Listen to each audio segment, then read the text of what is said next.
নীলা বিছানায় শুয়ে জানালার বাইরে তাকিয়েছিল। স্বামী প্রতিদিনের মতো আজও অফিসে গেছে।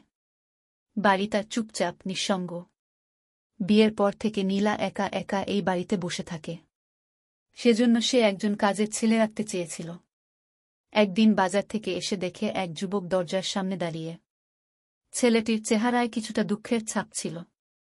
নীলা তাকে প্রশ্ন করে জানতে পারল যে তার নাম রাজু। ছোটবেলায় বাবা মা মারা যাওয়ার পর থেকে নানা বাড়িতে মানুষ হয়েছে। কাজ খুঁজতে খুঁজতে এখন এই বাড়িতে এসেছে।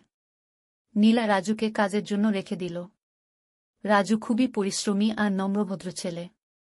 ধীরে ধীরে রাজুর সঙ্গে নীলার কথোপকথন বাড়তে লাগল। রাজু রান্না করতে পারত, তাই নীলা রান্নার কাজে তাকে সাহায্য করতে লাগল।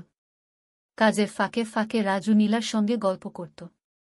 নীলাও মনের গভীর থেকে যেন একটু প্রশান্তি পেত রাজুর সান্নিধ্যে।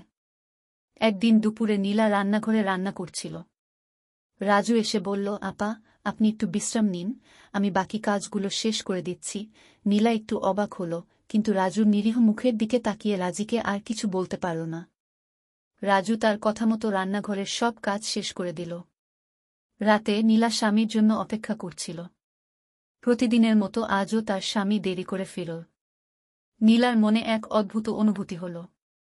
সে বুঝতে পারল যে রাজুর সান্নিধ্য তার একাকিত্ব দূর করতে সাহায্য করছে। দিনগুলো কেটে যেতে লাগল। রাজুর সঙ্গে নীলার কথাবার্তা আরও গভীর হতে লাগল। রাজু মাঝে মাঝে তার নানা বাড়ির গল্প শোনাত, আর নীলা তার জীবনের বিভিন্ন অভিজ্ঞতা শেয়ার করত। তাদের মধ্যে যেন একটা অলিখিত সম্পর্ক গড়ে উঠছিল। একদিন সন্ধ্যায় বৃষ্টি হচ্ছিল। নীলা বারান্দায় বসে বৃষ্টির গান শুনছিল। রাজু এসে বলল, আপা, আপনি এখানে বসে আছেন, আমি চা করে আনি। নীলা হেসে সম্মতি জানাল। রাজু চা করে আনল, আর তারা দুইজন একসঙ্গে চা খেতে খেতে বৃষ্টির গান শুনল। নীলা রাজুর দিকে তাকিয়ে দেখল, রাজুর চোখে এক অদ্ভুত মায়া। নীলা হঠাৎ করেই বুঝতে পারল যে তার মনে রাজুর জন্য একটা ভালো লাগা জন্মেছে। রাজু হয়তো একই অনুভূতি অনুভব করছিল। একদিন নীলা রাজুর সঙ্গে কথা বলছিল। হঠাৎ রাজু তার হাত ধরে বলল, নীলা আপা, আমি আপনার কাছে কিছু বলতে চাই। নীলা অবাক হয়ে তার দিকে তাকাল।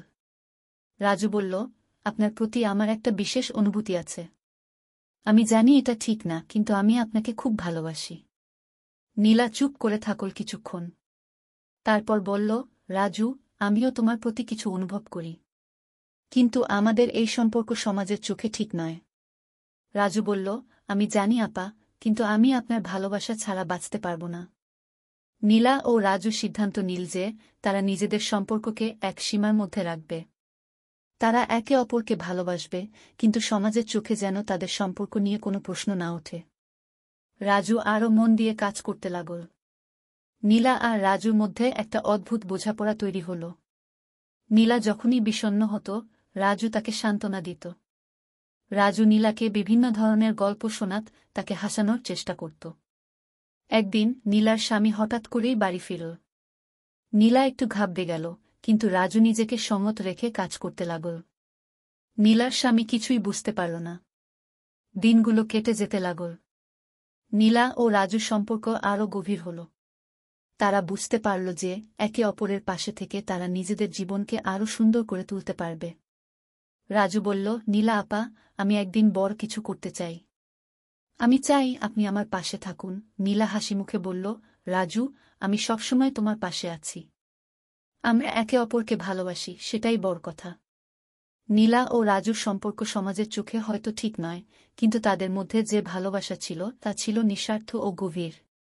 তারা একে অপরকে ভালোবেসে জীবনের প্রতিটি মুহূর্তকে উপভোগ করত। সময়ের সঙ্গে সঙ্গে তারা বুঝতে পারল যে ভালোবাসার কোনো সীমা নেই। ভালোবাসা সবকিছুর ঊর্ধ্বে। তারা একে অপরের পাশে থেকে জীবনকে নতুনভাবে দেখার সুযোগ পেল। এইভাবেই নীলা ও রাজুর ভালোবাসার গল্প এগিয়ে চলল, সমাজের সব বাধা পেরিয়ে, একে অপরের প্রতি অগাধ ভালোবাসা নিয়ে।